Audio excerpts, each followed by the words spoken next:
Olá pessoal, tudo bem? Aqui é o professor André Santiago com mais um episódio de nossas Pitadas de História. E hoje mataremos uma curiosidade que meus alunos sempre perguntam em sala de aula. O que faziam as pessoas para tomar um sorvete ou uma água gelada antes da invenção da refrigeração? Vamos matar essa curiosidade e não perca a oportunidade, de sugerir temas para as nossas Pitadas de História. Vamos lá?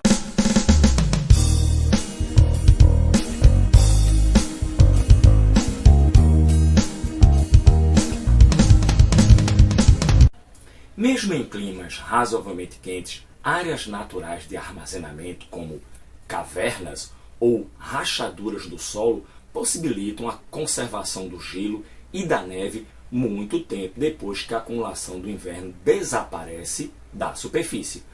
Antigos soberanos, com a ajuda de trabalho escravo, claro, em grande escala, mandavam trazer enormes pilhas de neve das montanhas.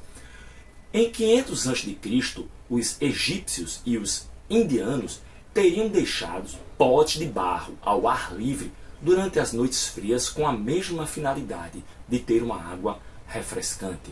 No Oriente Médio do século XII existia o Yakshal, ou poço de gelo, de origem persa.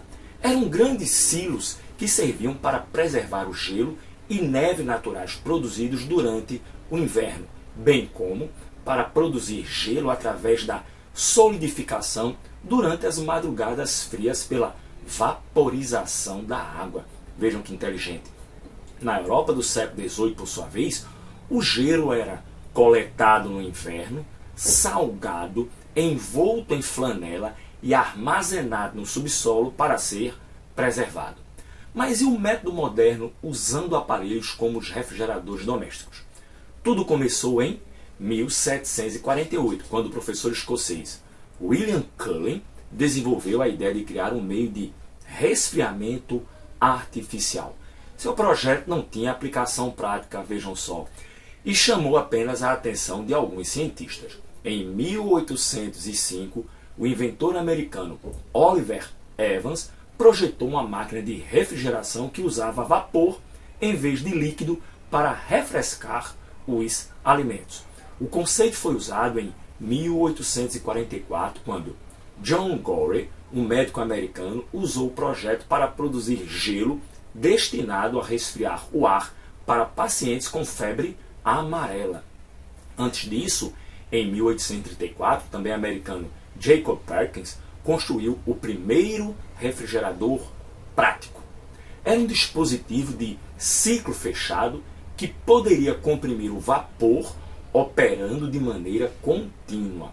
Contudo, a primeira pessoa realmente a obter uma patente para um sistema prático de refrigeração por compressão de vapor foi o jornalista inglês James Harrison. Ele iniciou em 1851 o processo de construção de um sistema de refrigeração que teve elementos como éter, álcool e amônia. A estreia da máquina de fazer gelo foi em 1854 e a patente para o sistema de compressão de vapor foi obtido por ele em 1856. Entre 1856 e 1929, os refrigeradores utilizavam amoníaco, cloreto de metilo e dióxido de enxofre como método refrigerante. Como esses gases são tóxicos, eles levaram a acidentes mortais.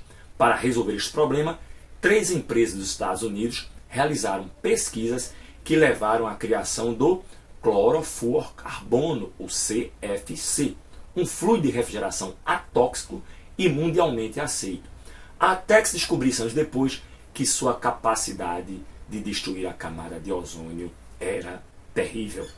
O refrigerador doméstico propriamente dito foi produzido em 1913 por Fred Wolf Jr. em Chicago, batizado como Domere, Domestic Electric Refrigerator. O equipamento não foi lá um sucesso comercial.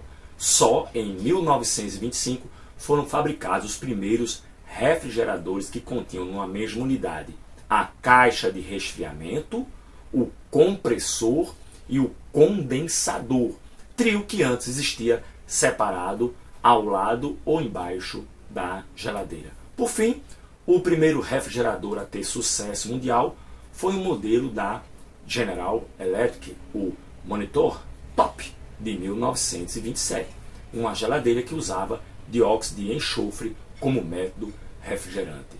Veja que coisa curiosa, veja que coisa interessante, e você aprende aqui, claro, nas pitadas de história. Até o próximo episódio, pessoal!